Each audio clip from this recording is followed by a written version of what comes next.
¿Cuántos de ustedes saben que cuando alguien está plantado en la casa de Dios, crece y da fruto haciendo por uno? Y ustedes están plantados en esta casa para bendición. Pero como miembros de esta congregación, como parte del cuerpo de Cristo, ustedes tienen que saber también que hay momentos en los cuales ustedes tienen que enfrentar situaciones difíciles. Hay obstáculos en la vida, ¿sí o no? Hay crisis también. En esa mañana tal vez alguno de ustedes está pasando crisis, momentos difíciles en el área económica. Ahí en silencio están sufriendo. Vaya a ser que por haber hecho una mala inversión, tal vez algún error, o alguien los engañó, cayó el negocio, yo no lo sé.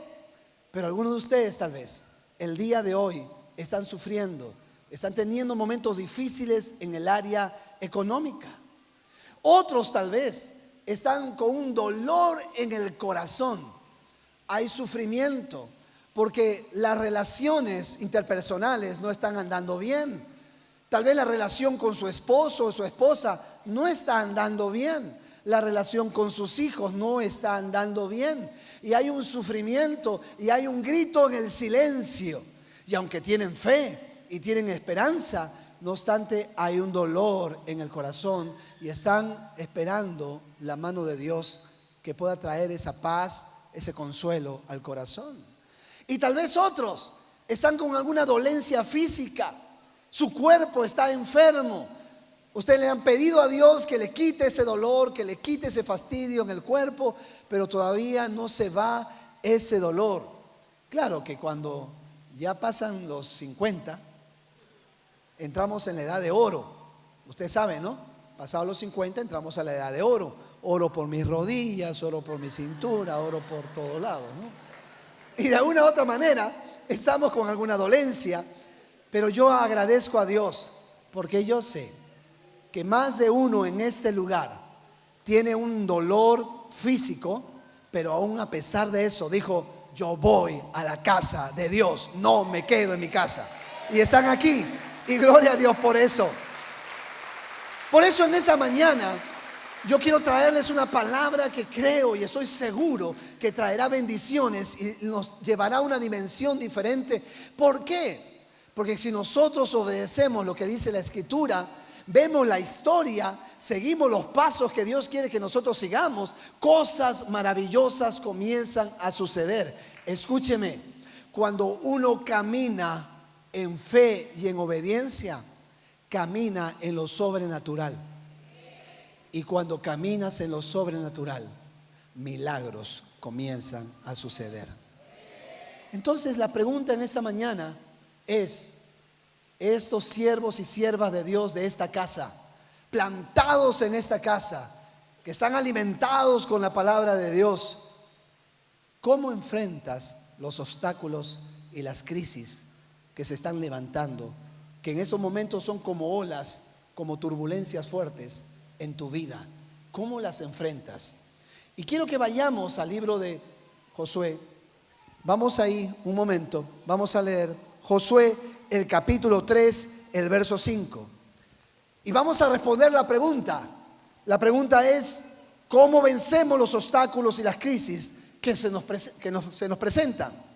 Y Josué capítulo 3, verso 5 dice lo siguiente: Josué por su parte le dijo a todo el pueblo: prepárense para presentarse ante Dios. Mañana Dios hará un gran milagro. Otras versiones dicen: santificaos porque Jehová hará maravillas el día de mañana. Mire la escena, mire la escena. El pueblo de Israel está ahora con un nuevo líder, a punto de tomar la tierra prometida, esa tierra que fluye leche y miel. Pero hay un obstáculo enorme, y ese obstáculo enorme se llama el río Jordán. Llegan hasta ese momento y ven el río, y es un obstáculo para entrar a la tierra prometida. Pero Dios le dice a Josué que él iba a hacer un milagro, De hecho, Josué no tenía dudas del milagro, que Dios iba a abrir el río Jordán. Ya había abierto el mar muerto antes. Ya él había visto con sus ojos el poder de Dios. Él no tenía problema.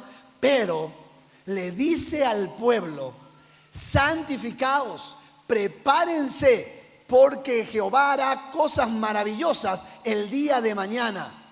¿Cómo enfrentamos las crisis y las dificultades y los obstáculos? Lo debemos enfrentar a la manera de Dios, no a nuestra manera, no a lo que nosotros creemos, no a lo que nosotros sentimos. Es a la manera de Dios. Para eso tenemos que prepararnos. Vamos a caminar con el Rey de Gloria.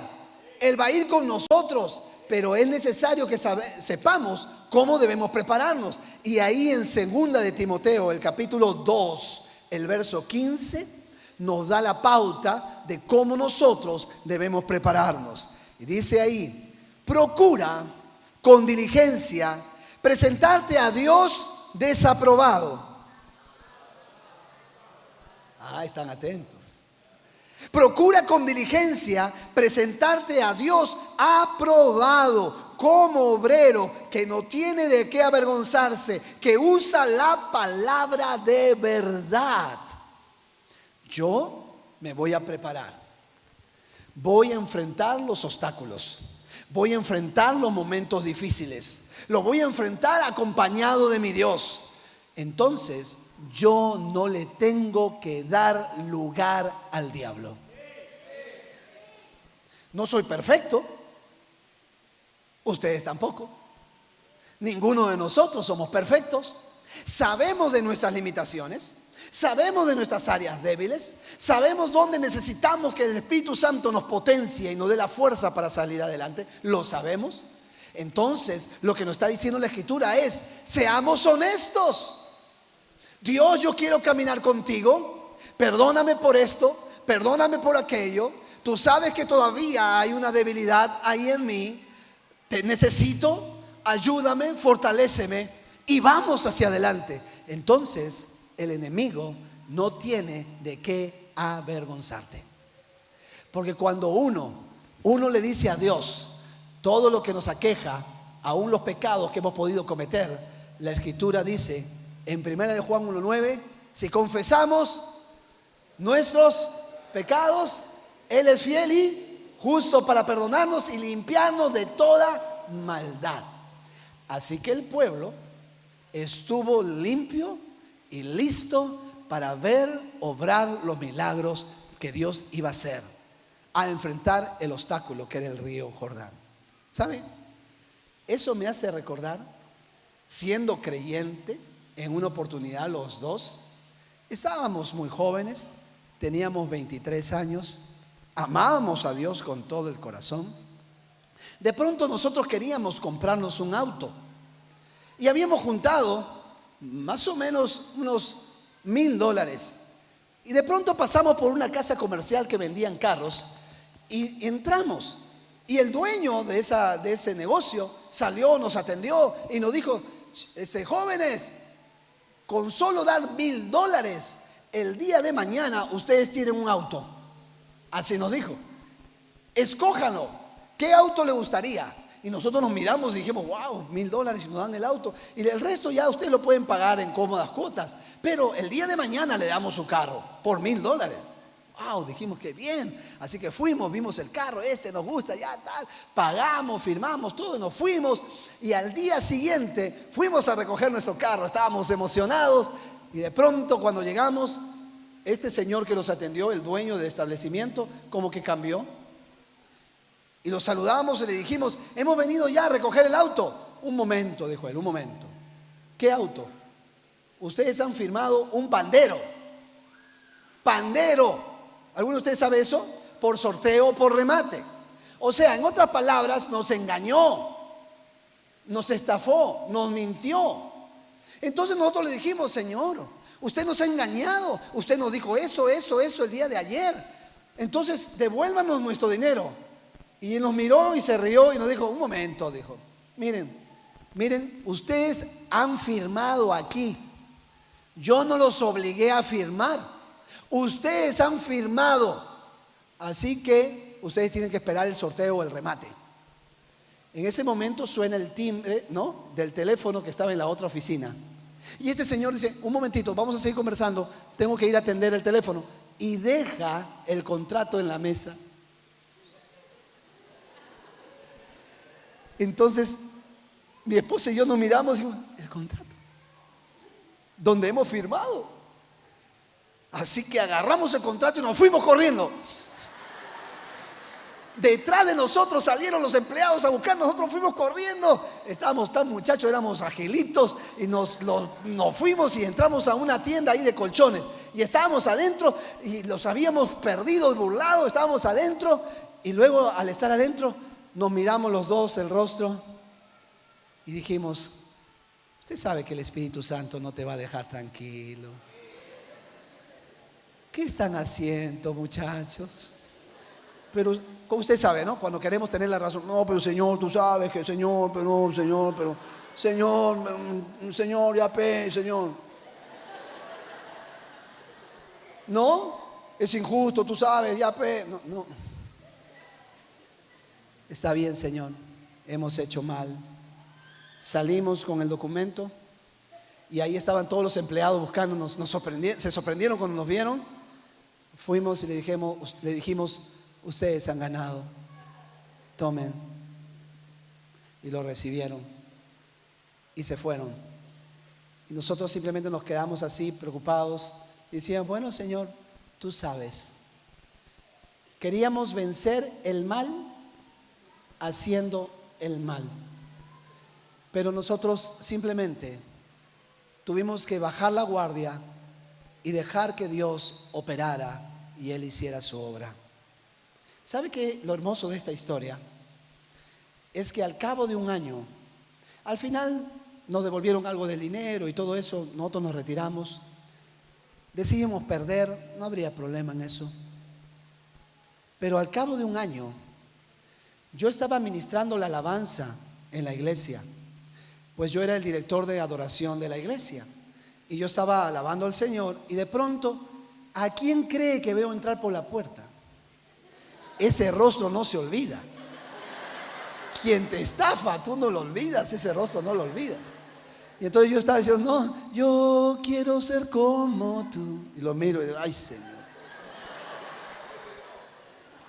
¿No? Y ahí quería cambiar el canto y comenzar, manda fuego, Señor, manda fuego. Pero ese hombre se quedó en la parte de atrás. Ese hombre, al término de la reunión, él recibió a Cristo. Y al término de la reunión me esperó. Y luego que me encontró, me dijo, hola, ¿me recuerdas? Sí, le dije, por supuesto. Quiero pedirte perdón. Yo he estafado a mucha gente. Ya no quiero la vida que he estado viviendo.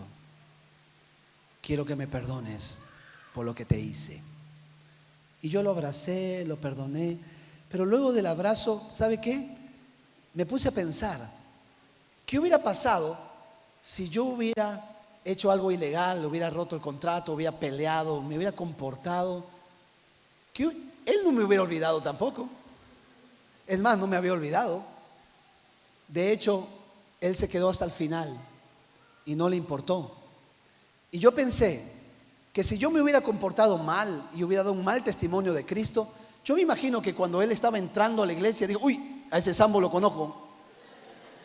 Me doy la vuelta y me voy, porque no quiero tener relación con personas como esas. Y dicen que son cristianos. ¿Ha escuchado alguna vez eso? Cuando le dicen, para ser cristiano como él, prefiero quedarme como estoy. Algunas veces hacemos cosas que la gente dice eso. Pero no es a nuestra manera que las cosas se vencen. Las cosas malas se vencen haciendo el bien. Yo no sé cuántos de ustedes están pasando injusticia el día de hoy. ¿A cuántos de ustedes hay personas que están calumniándolos? ¿A cuántos de ustedes hay personas que les han hecho daño? ¿Saben qué es hacer el bien? Hacer el bien es que tomes un tiempo, te arrodilles y ores por aquellos que los ultrajan, los persiguen, los calumnian, los maldicen. Eso es hacer el bien. Eso es pedirle a Dios que haga el bien a tu prójimo, aunque no se lo merece. ¿Sabe cuándo tú te das cuenta que realmente estás actuando como el Señor quiere que tú actúes? Cuando a tu enemigo, cuando a aquel que te ha hecho daño, tú le puedes decir a Dios lo siguiente: amado Dios, quiero pedirte que bendigas a ese hombre, a esa mujer que me ha hecho tanto daño, y te pido que lo bendigas aún más de lo que me has bendecido a mí. Eso es loco, ¿no? Porque uno quisiera orar de otra manera: Señor, llévatelo a tu presencia.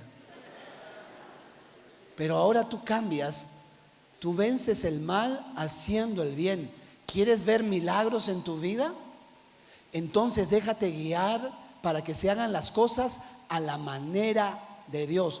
No es hasta que tú oras por aquellas personas que te han hecho daño, te han maldecido, te han robado, te han calumniado y aún te quitaron el marido o la mujer, cuando tú encuentras libertad.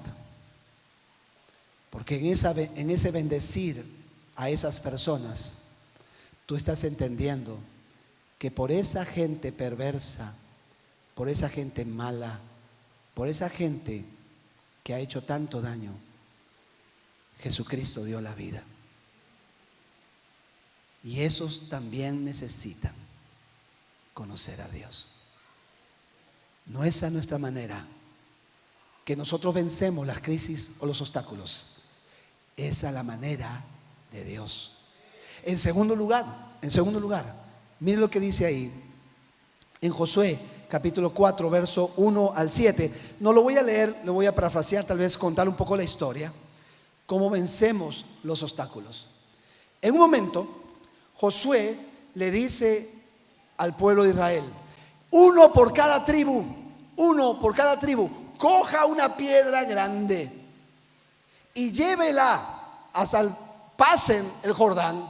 Y una vez que pasen el Jordán, pónganlas ahí y levanten un monumento, un altar de reconocimiento y de adoración a Dios. Entonces todos, cada uno por tribu, coge una piedra grande, va, pasa el Jordán y pone la piedra y comienzan a armar, y todo arman ahí ese altar de adoración. Y en el versículo 6 del capítulo 4 dice lo siguiente: ¿para qué? Para que esto sea señal entre vosotros, y cuando vuestros hijos preguntaren a sus padres: ¿qué significan estas piedras?, ustedes le responderán y le contarán la historia. Escúcheme, si bien es cierto, los obstáculos, las crisis, las enfrentamos a la manera de Dios, obedeciéndole, pero tras esa obediencia, lo que nosotros no tenemos que olvidarnos es que Dios va a hacer milagros. Y cuando Dios haga milagros, no tienes que dejar de contarlo. Tienes que dar testimonio de lo que Dios ha hecho a tus hijos, a tus nietos, a tus generaciones. Dios quiere eso. ¿Por qué?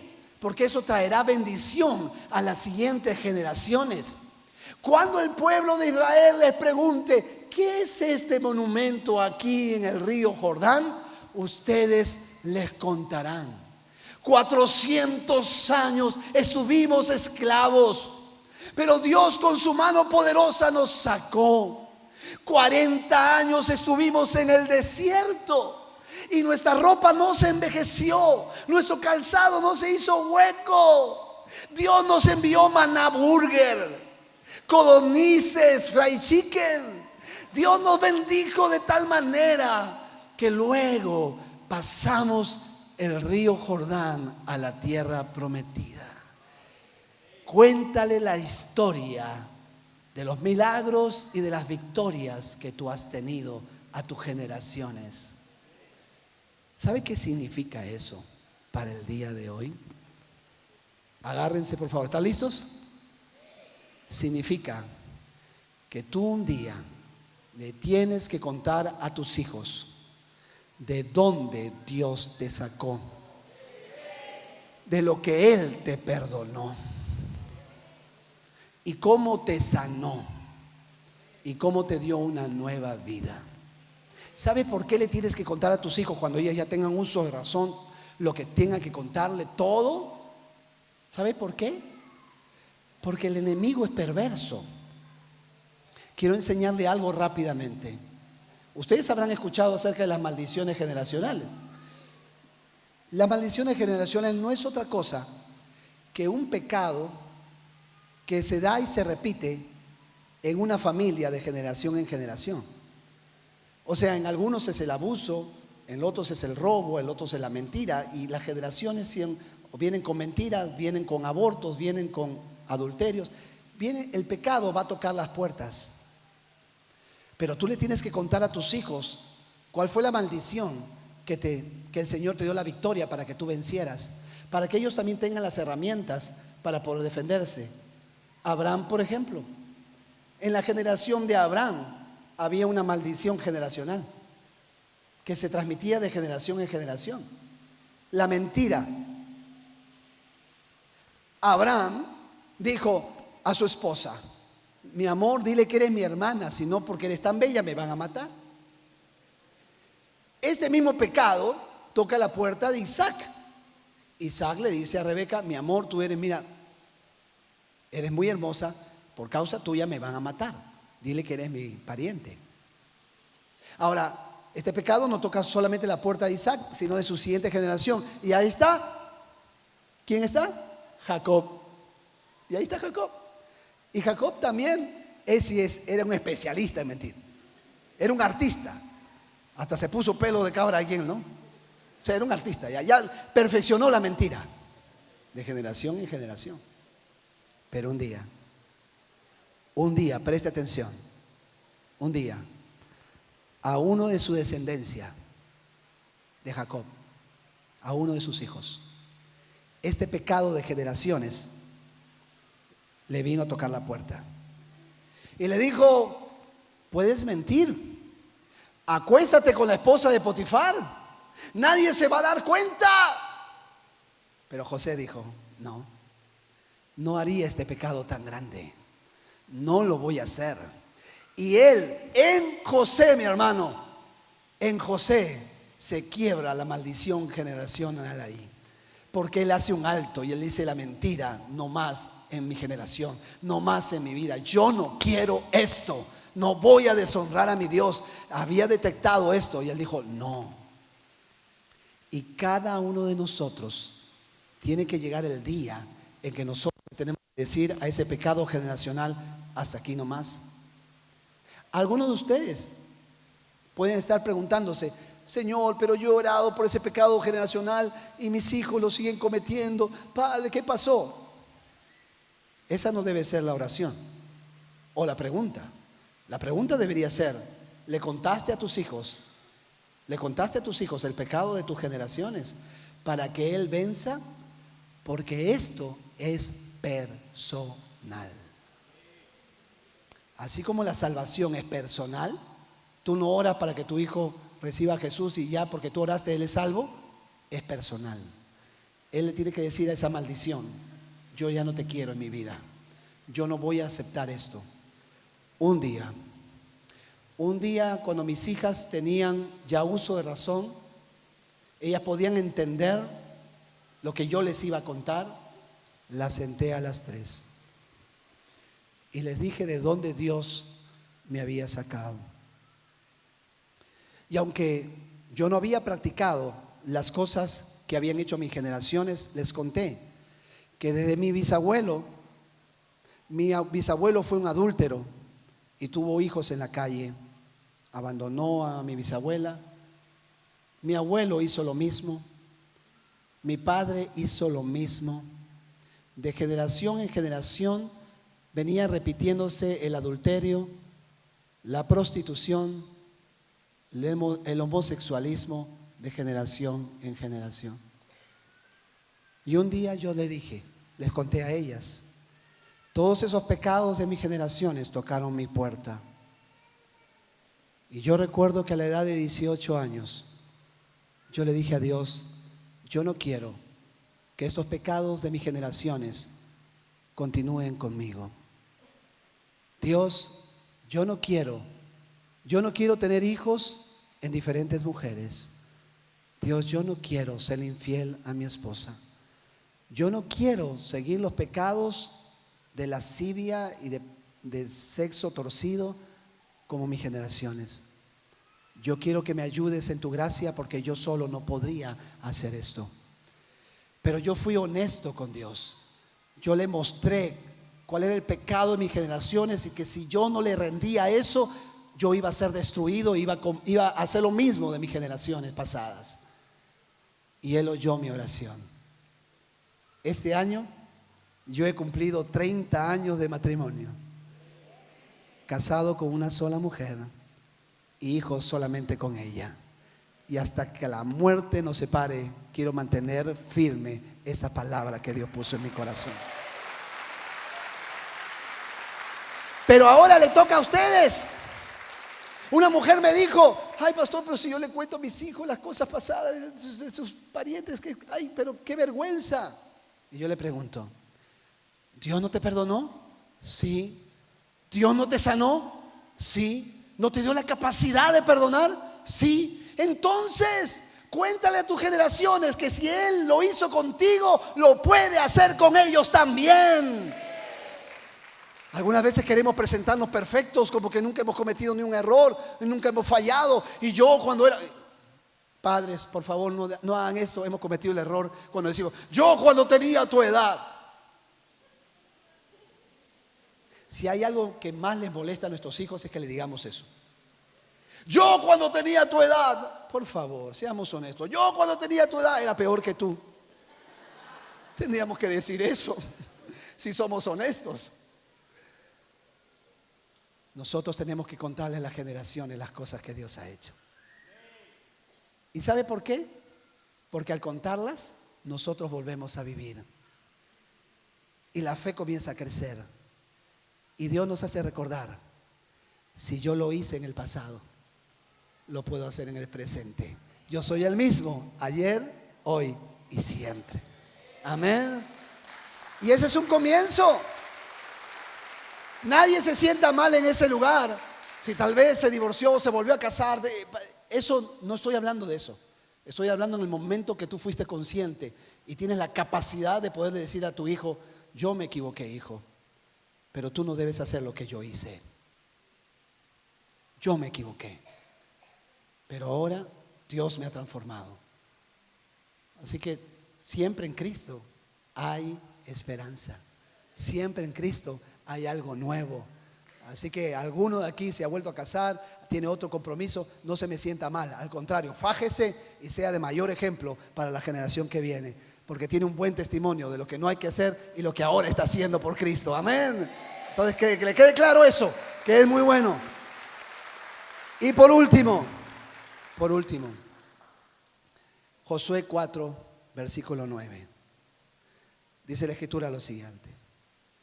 Josué también levantó 12 piedras. ¿En dónde? En medio del Jordán, en el lugar donde estuvieron los pies de los sacerdotes que llevaban el arca del pacto, y han estado allí hasta hoy. A ver, un momento. Yo entiendo que voy a levantar un altar de adoración visible. Que cuando alguien lo vea, diga, ¿y esto por qué fue? Y se cuente la historia. Pero ahora Josué está pidiendo que levanten un altar de adoración en medio del río.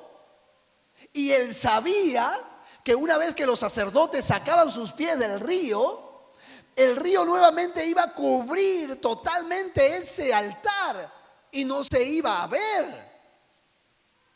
Y entonces aquí hay una enseñanza espiritual, iglesia.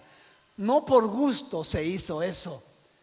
Un altar de adoración en medio del Jordán, ¿sabe qué significa? Cuando las aguas del río taparon ese altar de adoración, las aguas representaban los obstáculos, las aguas representaban las crisis, las aguas mostraban la turbulencia y el dolor, que muchas veces somos afligidos. Pero el Espíritu de Dios está diciendo que en medio de la aflicción, en medio del dolor, en medio de los obstáculos, en medio de la crisis, tiene que haber un altar de adoración. Tenemos que adorar a Dios en ese momento. Bueno, diría un canto antiguo, alabar a Dios cuando todo te va bien, qué bueno es. Pero alabarlo cuando viene la crisis, está el momento difícil, cuando ya no puedes más, estás a punto de morir, no sabes qué hacer, no tienes dónde ir. Ese es el mejor momento donde hay que levantar un altar de adoración. Un momento de decirle a Dios, te amo a pesar del dolor, te seguiré a pesar del dolor. Aunque no me respondas esta oración, yo te seguiré amando. ¿Sabe? En el año 98, le voy a contar un milagro para muchos comerciantes que estén aquí. Van a saber lo que les voy a decir, porque esto es un milagro y me gusta contarlo. Nos robaron mucho dinero, éramos empresarios y nos robaron mucho dinero. Nos metimos en deudas por eso y llegamos en el año 98 a estar debiendo $15,000. Para ese tiempo era mucho dinero. Y entonces lo único que nos quedaba era hipotecar la casa, nuestra casa, para poder pagar la deuda en 10 años. Fuimos al primer banco, y me dijeron, no le podemos prestar, usted está en Infocor, usted tiene deudas de tarjetas, usted tiene que poner al día primero las tarjetas y luego salir de Infocor y luego pedir el préstamo. Pero ¿cómo iba a limpiar mi nombre de Infocor si no tenía el dinero para pagar las tarjetas? Y las tarjetas se habían acumulado y el monto total de la deuda era $15,000.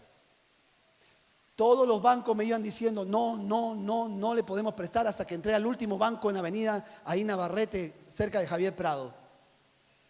Y ese banco, la persona que me atendió me dijo, señor, ¿no le han dicho a usted que ningún banco le va a prestar porque está en Infocor? Ningún banco presta a nadie que esté en Infocor porque usted no es una persona que pueda pagar sus deudas. Además, en segundo lugar, no prestamos a gente religiosa, me dijo. Y yo salí. Alguien me acompaña en el piano en sol mayor, por favor, tócame sol mayor. Y yo salí del banco y literalmente me puse a decirle a Dios, no entiendo. Dios, yo no hice nada malo.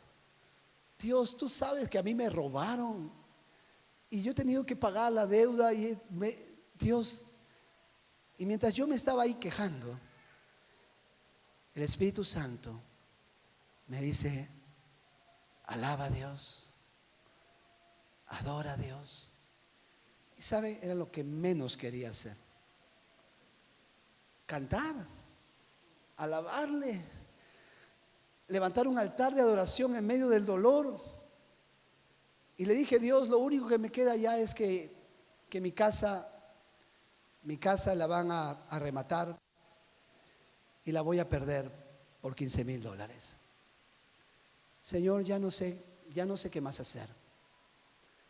Así que salí del banco, bajé las gradas y el Espíritu Santo me dio una melodía en el corazón. Y recordé Romanos capítulo 8, verso 28, cuando dice, a los que aman a Dios. Y en ese momento, cuando el Espíritu Santo me trae este pasaje de la Escritura, inmediatamente viene una melodía a mí.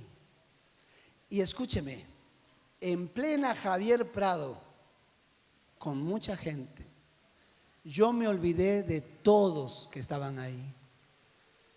Y yo le dije al Señor, todas las cosas a los que aman a Dios les ayudan para bien. Todas las cosas a los que aman a Dios les ayudan para bien. Aquellos escogidos, separados, consagrados, que viven conforme a tu voluntad. Y yo, mientras que cantaba esta canción, yo estaba llorando. La gente me miraba y pensaba que estaba loco, se me alejaban. Pero yo seguía ahí, todas las cosas, alabando a Dios y decir: Señor, yo no sé cómo me va a ayudar para bien, pero yo te alabo. Y a un momento que ya dije: que se hipoteque la casa, no me importa, todas las cosas a los que aman. Y así cuadras y cuadras, alabando, adorando a Dios. Llegué a casa y mi esposa me dice: ¿te dieron el préstamo? No, le dije, no. Y ella, luego de una conversación, me dice: Saúl, vuelve a ir al banco. Vuelve a ir al primer banco que te dijeron que no. Vuelve. Yo la miré con tanta fe a ella, dije: ya está bien. Tomé los documentos y me fui nuevamente cantando. ¿Cantando qué? Todas las cosas a los que aman a Dios les ayudan para bien. Y llegué al banco. Y cuando llegué, había un hombre anciano sentado ahí. Escuche esto, por favor. No estaba el hombre déspota que me atendió la primera vez y me dijo: nadie te va a prestar, estás en Infocor, estás perdiendo el tiempo, no me hagas perder el tiempo, por favor, vete de aquí. Había un anciano sentado ahí. Y ese anciano voltea y me mira, y escuche esto, por favor. Y me dice: hijo, ¿en qué te puedo ayudar? Me senté, entré y le conté la historia. Él comenzó a mirar y me miró y me dijo, me volvió a decir: hijo, tienen razón. Hijo, ningún banco te va a prestar. Estás debiendo $15,000. Tienes primero que pagarlo. Después de pagarlos, tienes que salir de Infocor. Y después de salir de Infocor, recién pedir un crédito y esperar que te lo puedan dar. Todo lo que te han dicho los bancos es real, me dijo él. Pero dame unos minutitos, hijo, para ver cómo te ayudo. Y el hombre comenzó a hacer algunas llamadas, todo. Yo lo estaba mirando. Y luego me mira y me dice: hijo, no te voy a prestar $15,000. Te voy a prestar 15,500. ¿Sabes por qué? Porque $500 es todo el trámite de derechos notariales y tú no lo habías considerado. Yo lo estoy considerando. Mañana tienes que ir a tal notaría, van a estar los documentos y una vez que firmen, mañana mismo te estoy depositando el dinero.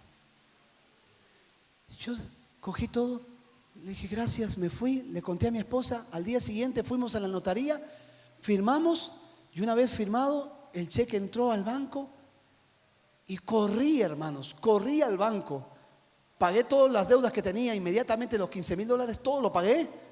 Y corrí al banco para darle gracias a ese hombre. Llegué al banco y ¿quién cree que estaba ahí? El déspota del primer día.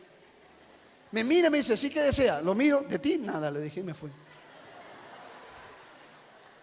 Dios hace milagros en medio de las tormentas.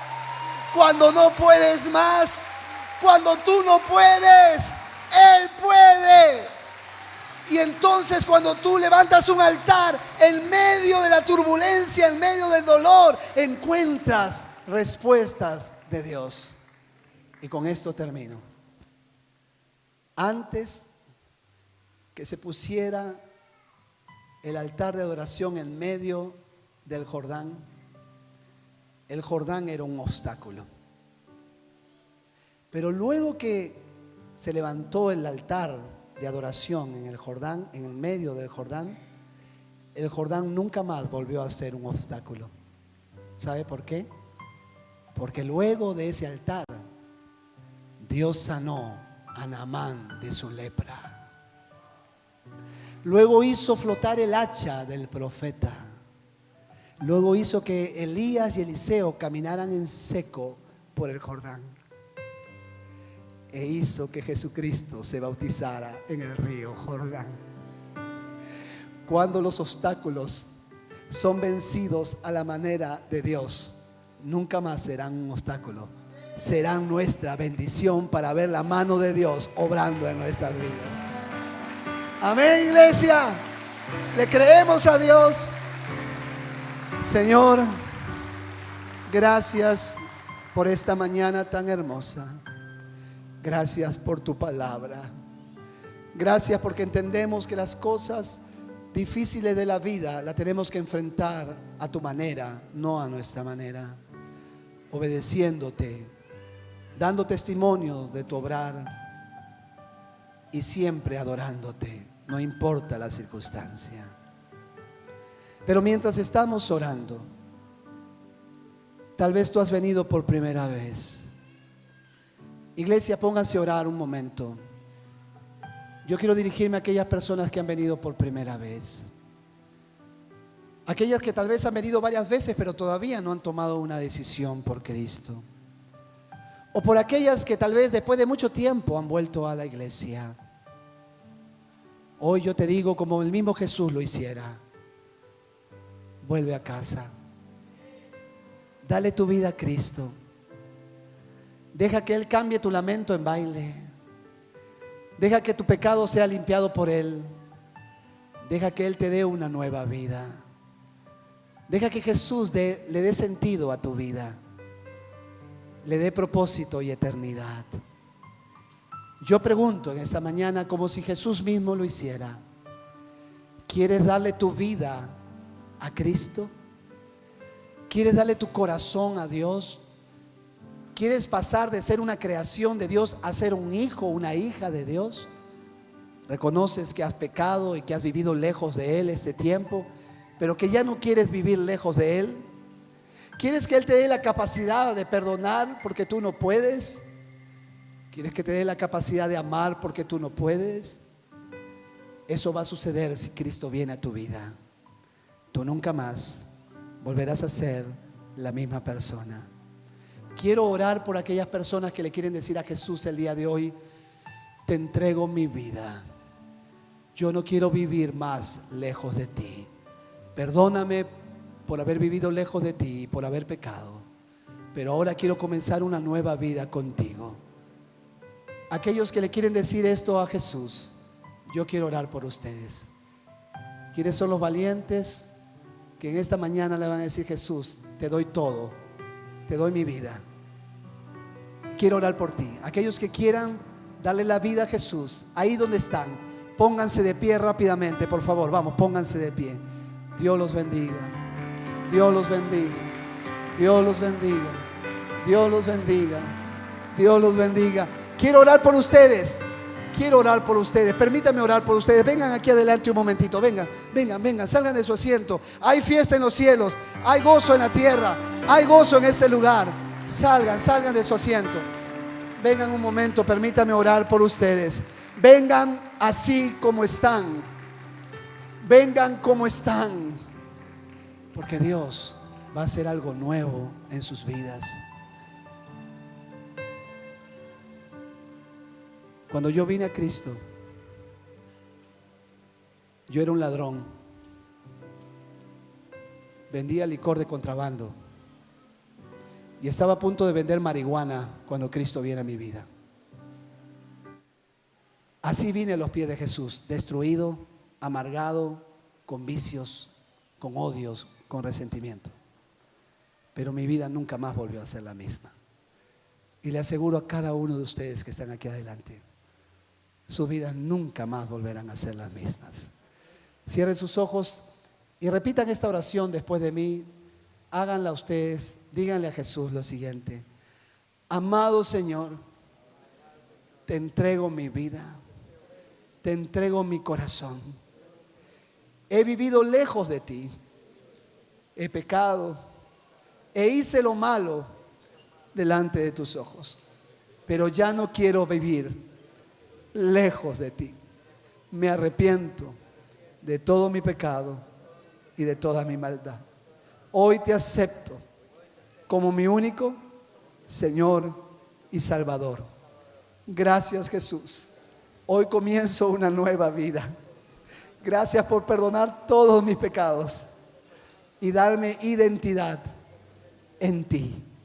Mientras yo viva, quiero seguirte, servirte, amarte y obedecerte todos los días de mi vida.